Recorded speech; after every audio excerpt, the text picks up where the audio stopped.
there is a Zionist war on Russia. And you made me think of when Iraq was attacked in the First and Second Gulf Wars. It was when Russia was on its knees. And Russia had been a supporter of Iraq, historically. So, indeed, maybe keeping Russia out of the picture is a Zionist goal. The Zionist goal is to force Russia on her knees in submission to NATO, and to force China on her knees. China is reluctant to bow, but Russia is not just reluctant. Russia is now openly defiant. They were plotting for a long, long time. If you can connect the dots, that's all you need to do. They were plotting against Russia for more than 100 years. They're the ones who brought about the Jewish Bolshevik Revolution. Russian Jews. That's an open secret. They are the ones who brought communism and the Soviet state, and the Soviet state served Zionist interests. It may have protected the rights of workers and so on, but that was not the primary purpose. The primary purpose of the Soviet state was to serve Zionist interests.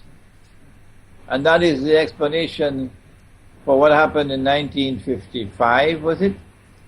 When Nikita Khrushchev handed over Crimea, which is Russian territory, to Ukraine. What is happening now is that the Zionists are using their Ukrainian supporters as guinea pigs to serve their ends. The Armageddon or Malhama I want to suggest to you, Maris, has already commenced by proxy. And the writing is on the wall.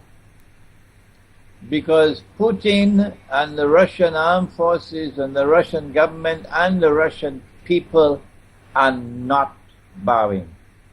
They are in open defiance. If you want a war, you will get a war. We are not going to back down. That's Russia speaking today. We are not going to back down. And a war with Russia will ultimately be nuclear war. That's the price. Well, guess what? If nuclear war breaks out, who will be the first people to be destroyed? Answer? Ukraine. And they deserve it for their foolishness, their stupidity. Rather than working out an agreement with Russia, which is mutually acceptable, so you can live together side by side peacefully. The Ukrainians who support the Zionists are now allowing themselves to be used as guinea pigs so that the Zionists can wage war on Russia by proxy. So the war has already commenced. They tried to do it in Syria, they did not succeed, and they're now succeeding in Ukraine. I think it's only a matter of time before Russia will have to intervene militarily. When you're killing sufficient Russians in Ukraine, then Russian public opinion will be so incensed that Putin will have no alternative but to intervene militarily. If there is an intervention, a Russian intervention militarily in Ukraine, I want to suggest to you, Morris, it makes no military sense whatsoever for it to be a piecemeal, part-time intervention. Russia will have to intervene decisively to achieve a fait accompli, as she achieved in Crimea. Well, it seems you still have Slavs fighting Slavs and Christians fighting Christians. It's a win-win situation for the Zionists if Russia goes to war with Ukraine. No, I disagree. Please. You see, in the Quran, Allah speaks about those Muslims who become friends and allies of what we now recognize as the Judeo-Christian Zionist Alliance. And the Quran declares that those of you who join them, who become their supporters and friends and allies, you no longer belong to us, you now belong to them. So this will not be Christians. No. The ones who will be Christians will be Rome, which will be Russia and her allies. And the rest will be those who have, for all intents and purposes, abandoned Christianity and joined the Zionist Judeo-Christian Alliance. Thank you for the clarification. I don't think it's going to be long before Russia is sufficiently provoked to intervene militarily in Ukraine. And we should wait for that event before we make any further analysis. But once Russia intervenes, or rather is forced to intervene militarily in Ukraine, it's at that time that we have to mobilize public opinion in the world of Islam to explain that this is taking place in accordance with guidance provided in the Quran in a surah entitled the Surah of the Cave. Have you ever looked at it, Morris? Do you have a copy of the Quran, Morris? I've had many copies. I can't understand any old writings. You're too busy to read the Quran, I know. Okay. It's chapter 18, the chapter of the cave. And this is the chapter or the surah of eschatology par excellence, the most important chapter of the Quran or surah of the Quran, which deals with eschatology or the end time. And it is a passage which takes us to Gog and Magog. It introduces Gog and Magog.